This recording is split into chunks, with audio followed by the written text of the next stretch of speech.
Information gathering is one of the most important steps when it comes to hacking or penetration testing.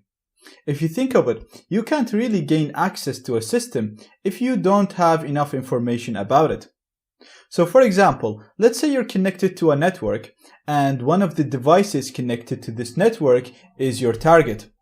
Now for you to hack into that target, first you need to discover all of the connected clients to this network, get their MAC address, their IP address, and then from there try to maybe gather more information or run some attacks in order to gain access to your target. Now there are a number of programs that will do this for you. Examples are NetDiscover and Nmap, which do this job really well. So in this lecture, we'll start with the simpler one, which is NetDiscover, and see how to use it to quickly map the network we're connected to. And in the next lecture, I'm going to show you how to use Nmap to gather detailed information about all of the clients connected to the same network.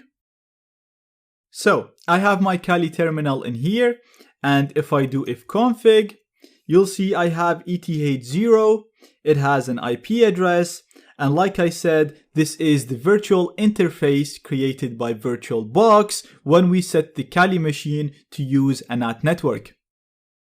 Now I also said that this NAT network behaves exactly like an Ethernet network, and as far as the Kali machine is concerned, it thinks that it is connected to a real wired network, and as you can see in here, it's telling me that wired connected. Now I have my virtual Windows machine right here. It is configured to use the same NAT network as the Kali machine.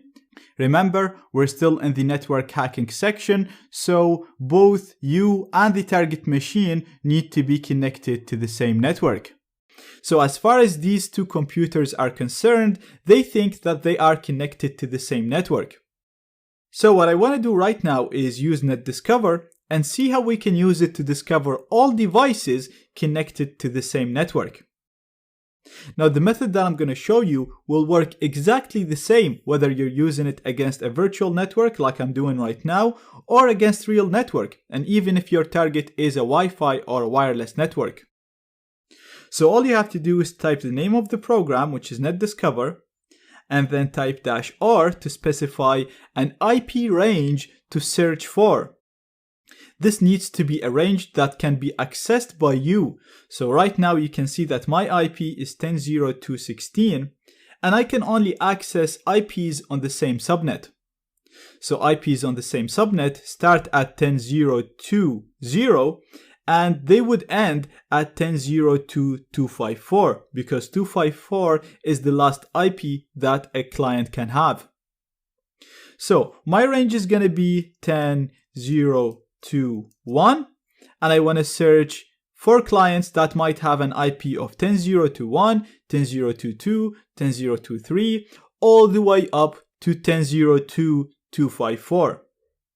So instead of manually typing all of these IPs, I can just type over 24 and NetDiscover will automatically know that I'm trying to search for all of the IPs that start at 10.0.2.1 and end at 10.0.2.254. So this is a way of specifying an IP range for the whole subnet. So if I hit enter now, you'll see that NetDiscover will show me all the IPs of the devices connected to the same network, and note that the first three parts of the IPs are always the same because they are on the same subnet. And I also have the MAC addresses of these clients, and NetDiscover is also attempting to guess the device vendor. Now if I press Q, this will quit the program, and right now we have a list of all the connected clients to the same network. Now like I said, you can also use this method to discover clients connected to the same Wi-Fi network. The only thing is right now, if I do ifconfig, you can see that my Kali machine does not have a wireless adapter. It's not connected to a Wi-Fi network. And like I said before, you cannot access the built-in wireless card from a virtual machine. Therefore, if you want to do this or run any of the wireless attacks that we're going to see in the future against a real computer in a real wireless network, you're going to need to use a wireless adapter. Now, I'm going to include links in the description that will help you pick a good adapter that works with Kali Linux. But right now I actually have one, and I'm just going to connect it and use it just to prove to you if things work on the virtual machines connected to the virtual network, they will work exactly the same against a real network with real machines. So I'm going to connect my adapter now, and if I do ifconfig, it's still not showing up. So I'm going to connect it from my devices, USB, and click on the adapter name. And let's see if it shows up now. Perfect. As you can see, I have an adapter now called LAN 0. And what I'm going to do is I need to connect this adapter to a Wi-Fi network first before I can discover all the connected clients to this network. So I'm going to go to my network manager. I'm going to click in here, and you want to click on select network. And as you can see, automatically now it actually connected to a network. But in your case, you'd want to select a network and click on connect, and then it will ask you for the password. So now I'm actually connected, and you'll see if I do ifconfig again, right now LAN 0 has an IP address. So this means that it is connected to a network, and this means that we can use it now with NetDiscover. So again, I'm going to use the exact same command that I used before just to show you and prove to you that if this works against virtual machines, it will work against real machines.